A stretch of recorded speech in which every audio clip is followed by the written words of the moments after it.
Well, hey, everybody. Welcome to this week's episode of Conversations. Today, I want to really give you 5 non-negotiables in my life. I think something that I love about this podcast, this YouTube channel, is you really get the raw perspective and thoughts of my leadership journey, my marriage. Everything about my life is an accumulation of, truthfully, values that represent non-negotiables and disciplines and things that, again, I'm not perfect. I'm a real human being. I live in Phoenix, Arizona right now. I have a beautiful wife. I have a son. We have a church. We have businesses. We have families. Like, it's a real reality. But I think a lot of times what we can do in life is try to put everything in buckets. And the reality is everything is not the same value.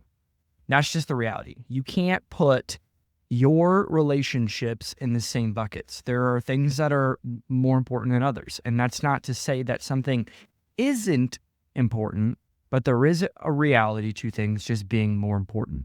So really, I wanted to just give you 5 non-negotiables that have been in my wife and I's journey of dating, friends, dating, engaged, married, 3 states. We've traveled all over the world. We have a son. We have a dog who's right next to me.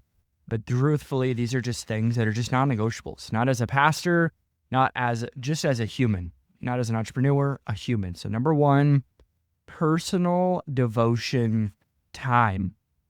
Before I build anything, I meet with the one who built me and continues to build me. And this is, again, I'm not perfect at this. This doesn't happen at 3:35 a.m. every single day in my whole life. That's not a reality to the life we live and the nature of having a 7-month-old. There's just not a reality to this journey of having devotion time. But I will say this. I try my best to pray, to listen, to read my Bible, to journal. I think it is absolutely imperative for the type of life that we live and the type of leadership and authority that we carry, even in our local church, to be in the Bible, to literally sit and not get bored, not get familiar, but truthfully, if I'm leading without listening, I'm just guessing.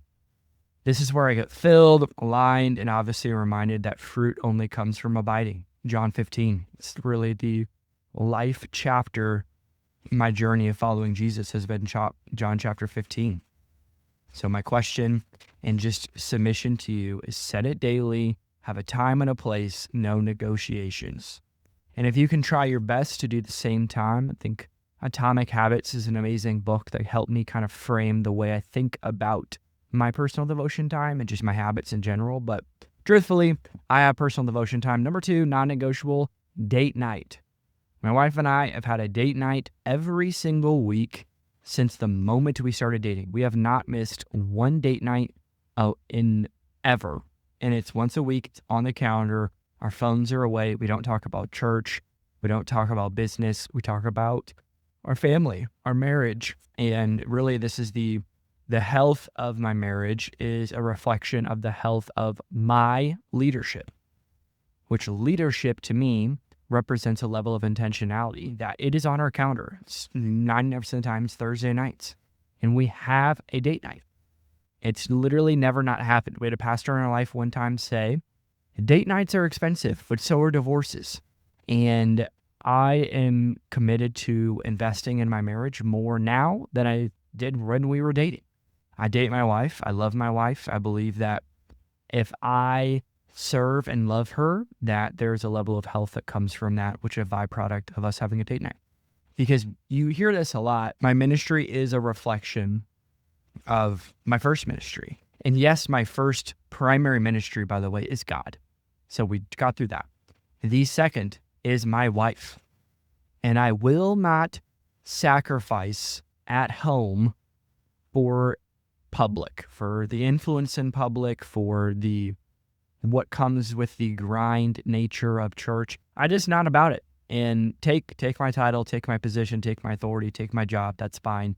You're just not going to take my relationship with my wife. She's my best friend. She's my literal, yes, she's my best friend. She's everything. So for me, We do this once a week. It's on the calendar. Put it down. Non-negotiable. Number 3, this one's really important for my mind, is margin. Rest isn't a reward. It's a rhythm. I don't work for rest. I work from rest. And some of the most highly capable, futuristic, potential leaders are people who don't understand this and will never see the full fruit of who they could be because they don't understand the power of margin. And I schedule my margin, by the way. If I don't schedule it, burnout will schedule itself. So I protect white space so I can respond to God, not just react to demands. Yes, I spend a few hours a week with a journal, a cup of coffee, and my thoughts. And I believe you should do this every day, but truthfully, how my rhythm works right now is there's a set block of time, 2 to 4 hours a week for nothing. Literally nothing. People probably think I'm crazy at a coffee shop, but what I'm doing is I'm letting my mind catch up with itself. That I run 100 miles an hour in my head, and if I don't take a moment to pause and reflect and think about the future and fill my cup, it's not going to be good for myself or anybody around me. Number 4, this one's super important, serving, like actually hands-on. You don't just lead, you serve. You're going to be the leader of all, be the servant of all. Real leaders stay close to the ground. And I never want to be too important to stack chairs, pray for somebody, show up early, get on a business consulting call with somebody that I don't know, respond to DMs, respond to comments. There just tends to be a level of permission that you get to lead. And I don't wait for permission to lead, but there is a level of honor and weight to come from somebody who's willing to serve. And I don't serve to get anything.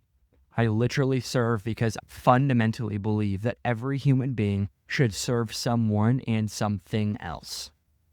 If Jesus washed feet, I can run cables, I can make coffee, I can be a greeter, I can be all in because that's what it takes. You can't ask for greatness if you're unwilling to serve. It's just not going to happen. And remove church, by the way, from this context. I'm in the business world. I'm an entrepreneur.